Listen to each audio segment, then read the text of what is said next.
Assalamualaikum warahmatullahi wabarakatuh. Mari kita awali dengan membaca basmalah. Bismillahirrahmanirrahim. Kali ini kita akan melanjutkan pembahasan sebelumnya, yakni tentang pola jumlah ismiyah. Pola yang kita pelajari kali ini adalah jumlah ismiyah pola ketiga. Sebelum masuk ke pembahasan, mari kita review terlebih dahulu materi jumlah ismiyah yang sudah kita pelajari. Apa itu jumlah ismiyah? Jumlah ismiyah adalah setiap kalimat atau al-jumlah yang diawali oleh kata benda atau isim. Jadi setiap kalimat yang diawali oleh kata benda atau isim disebut dengan jumlah ismiyah. Rumus dari jumlah ismiyah adalah mubtada bertemu dengan khobar. Kata yang pertama sebagai mubtada dan penjelasannya sebagai khobar. Contohnya, al-muslimu sholihun. Seorang muslim laki-laki adalah soleh. Seorang muslim atau al-muslimu sebagai mubtada, sholihun sebagai khobar. Khobar menerangkan mubtada. Jadi sholihun menerangkan seorang muslim. Ingat syarat-syarat jumlah ismiyah ada dua. Yang pertama, antara mubtada dan khobar harus sama dalam 5 hal. Jika mubtada'nya mufrad, maka khobarnya juga mufrad. Jika mubtada'nya musanna, khobarnya juga musanna. Jika mubtada'nya jamak, khobarnya juga jamak. Jika mubtada'nya mudzakkar, khobarnya juga mudzakkar. Dan jika mubtada'nya muannas, khobarnya juga harus muannas.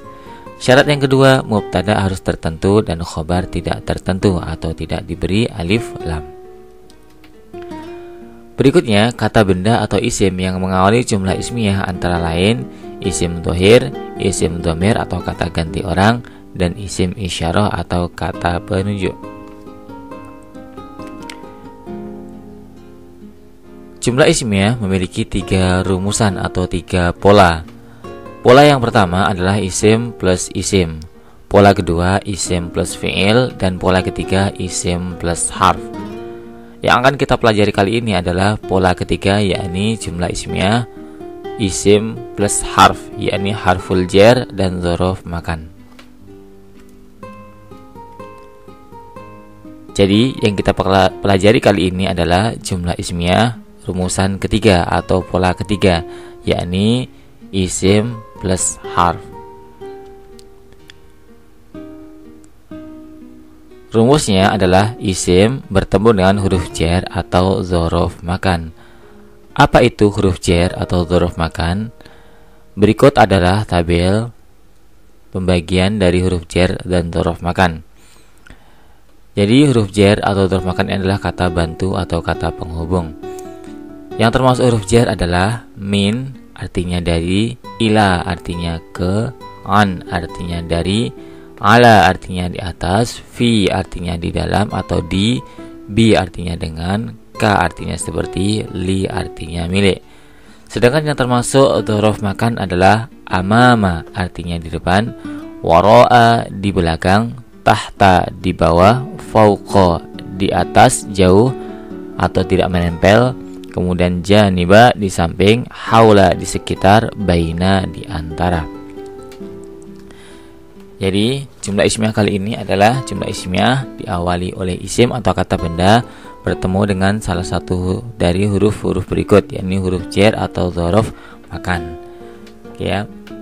Supaya mudah menghafalnya, kita gunakan lagu untuk menghafal huruf-huruf jar dan dzaraf makan. Min ila an ala fi bikali, amama di depan, wara'a di belakang, tahta di bawah, fauqa di atas, janiba di samping, haula di sekitar, baina di antara, kita semua. Bisa menggunakan lagu tersebut, atau kalau seandainya kalian punya lagu yang lain, bisa dibuat lagu sesuai dengan keinginan kalian untuk mempermudah kalian menghafal huruf jar dan dzaraf makan. Ustaz ulang sekali lagi. Min ila an ala fi bikali, amama di depan, wara'a di belakang, tahta di bawah, fauqa di atas, janiba di samping, haula di sekitar, baina di antara kita semua. Bisa ya? Kalau sudah bisa, kita akan lanjut ke pembuatan kalimat. Ingat, rumusan kita kali ini adalah isim plus harf atau jumlah ismiyah pola ketiga.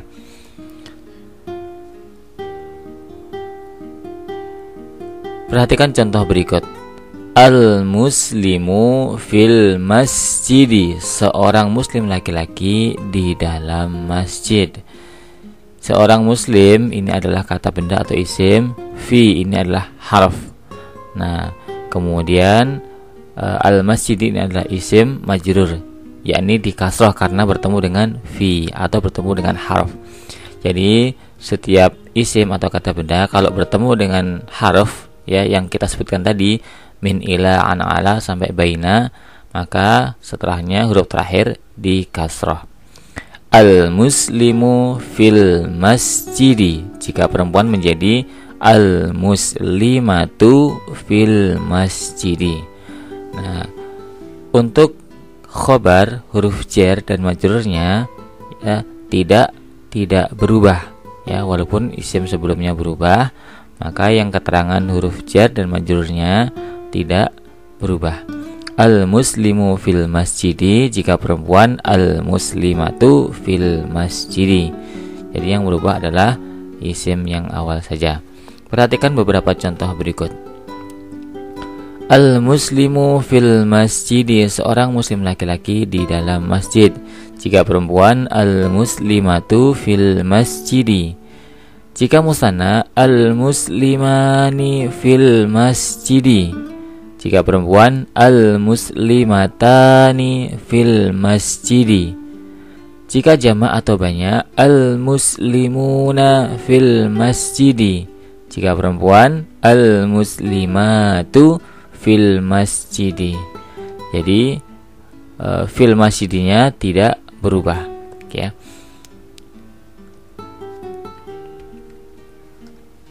Contoh berikutnya, al-mudarrisu fil idarati, seorang guru laki-laki di dalam kantor. Jika perempuan menjadi al-mudarrisatu fil idarati, seorang guru perempuan di dalam kantor. Jika musanna atau dua orang, al-mudarrisani fil idarati, dua orang guru laki-laki di dalam kantor. Jika perempuan al-mudarrisatani fil idarati, dua orang guru perempuan di dalam kantor. Jika banyak al-mudarrisuna fil idarati, beberapa guru laki-laki di dalam kantor. Jika perempuan al-mudarrisatu fil idarati, beberapa guru perempuan di dalam kantor. Bisa ya, jika dirubah ke mudzakkar muannas maupun dirubah ke mufrad musanna jamak. Caranya mudah, jadi yang berubah adalah isim yang pertama, kemudian yang huruf jar dan majrurnya tidak berubah, atau khobar huruf jar dan majrurnya tidak berubah, ya. Contoh berikutnya, at-tajiru amama suqi, seorang pedagang laki-laki di depan pasar. At-tajiru amama suqi, jika perempuan at-tajiratu amamas suqi.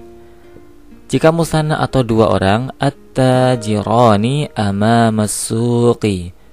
Jika perempuan, at-tajiratani amamas suqi.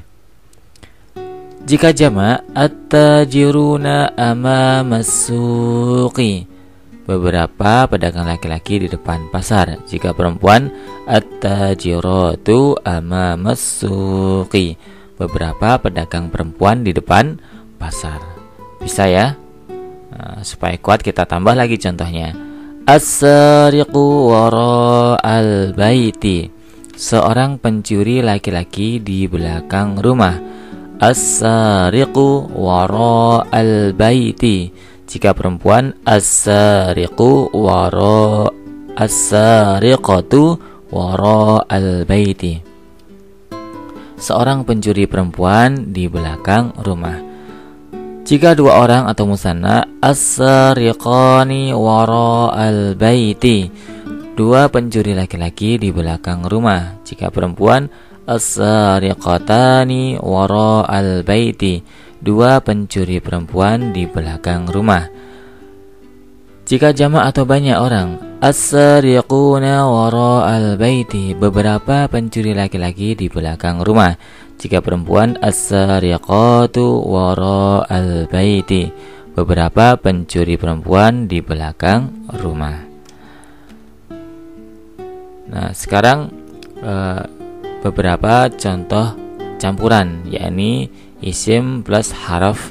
Harafnya ini adalah campuran, ya, ada ala, fi, tahta, dan lain sebagainya.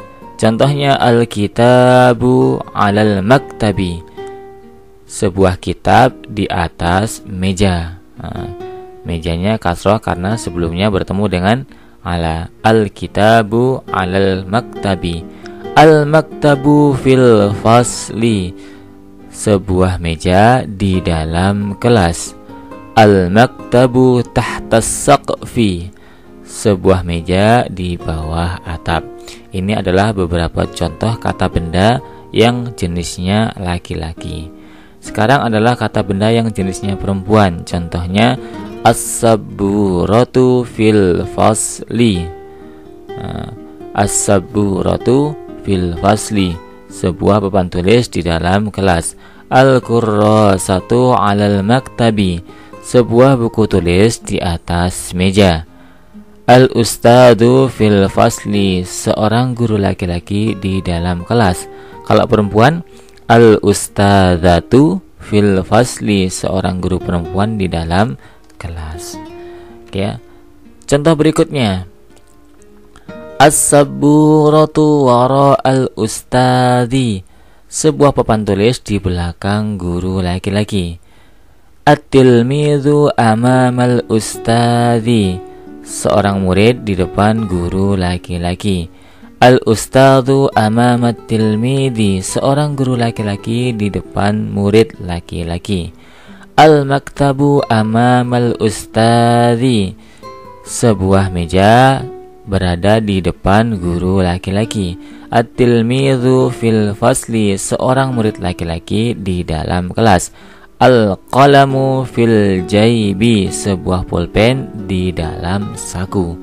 Nah, demikian beberapa contoh jumlah ismiyah yang berbentuk pola 3, yakni isim bertemu dengan harf, yakni harful jar atau dzaraf makan, ya, kata yang menunjukkan tempat. Bisa dipahami ya? Kalau bisa, kita lanjut ke praktek berikutnya. Al-maktabu bainal ustadzi wat tilmidzi, sebuah meja di antara guru dan murid. Jadi harokat terakhir keduanya adalah kasroh. As-sabburatu bainal ustadzi wal jidari, sebuah papan tulis di antara guru dan dinding. Al-jidaru janibas sabburati, sebuah dinding di samping papan tulis. Ya, demikian beberapa contoh jumlah ismiyah pola 3. Sekarang kita masuk ke insya pasif. Tugasnya adalah terjemahkan kalimat berikut ke dalam bahasa Arab dengan mengacu pada rumus dengan memperhatikan muzakkar dan muannasnya. Kalimat yang pertama, seorang muslim laki-laki ada di depan masjid. Kedua, dua orang petani perempuan ada di samping sawah. Ketiga, banyak atau beberapa pedagang laki-laki ada di dalam pasar. 4. Seorang penyiar perempuan ada di dalam kantor. 5. Dua orang pengemis laki-laki ada di depan rumah. Terjemahkan kelima kalimat tersebut ke dalam bahasa Arab.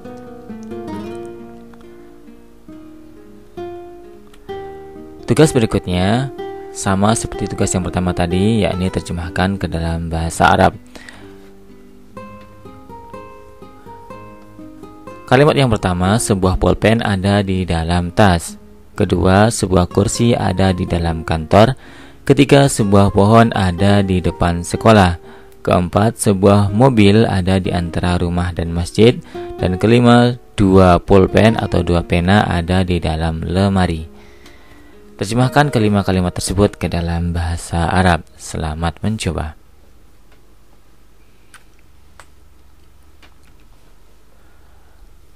Jika sudah, kita masuk ke uji pemahaman.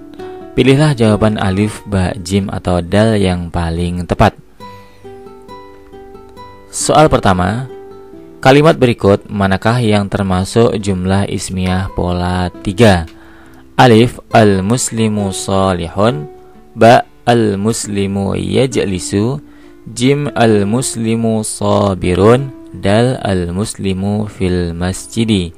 Silahkan pilih jawaban yang paling tepat.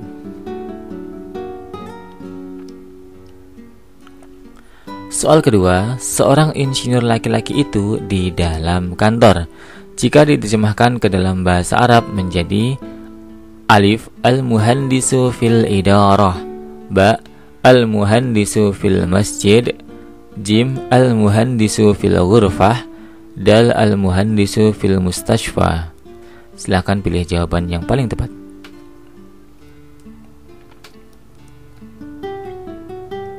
Soal ketiga, rumusan jumlah ismiyah pola ketiga adalah alif, isim plus isim. Ba, isim plus fi'il. Jim, isim plus harf. Dal, fi'il plus isim. Silahkan pilih jawaban yang paling tepat. Soal keempat, at-talibani fil maidani.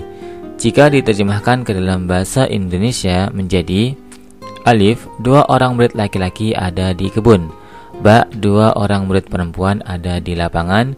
Jim, 2 orang murid laki-laki ada di sekolah. Dal, 2 orang murid perempuan ada di kelas. Silakan pilih jawaban yang paling tepat.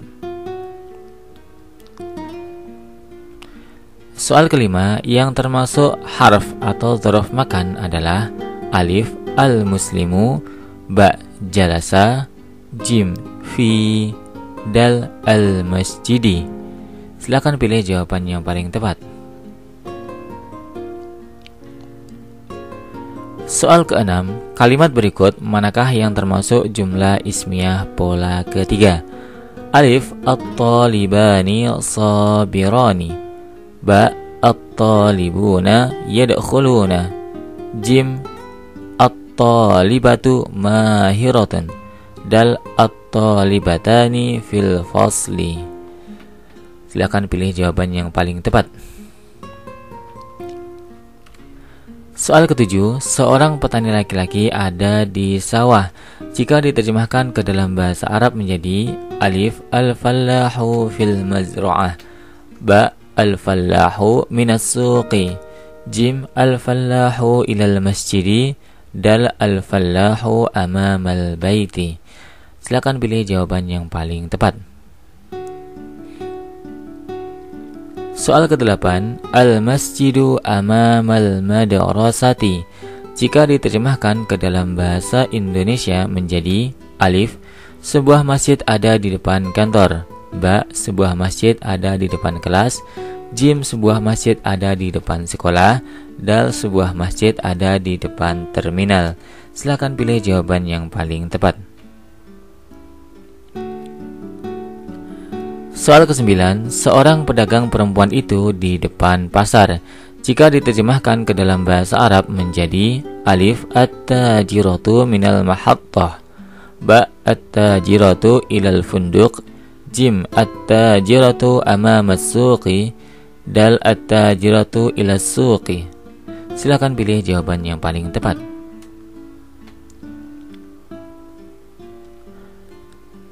Soal ke-10, al-qalamani 'alal maktabi. Jika diterjemahkan ke dalam bahasa Indonesia menjadi alif, sebuah pulpen ada di dalam lemari. Ba, 2 buah pulpen ada di atas meja. Jim, banyak pulpen ada di atas lemari. Dal, sebuah pulpen ada di atas meja. Silahkan pilih jawaban yang paling tepat.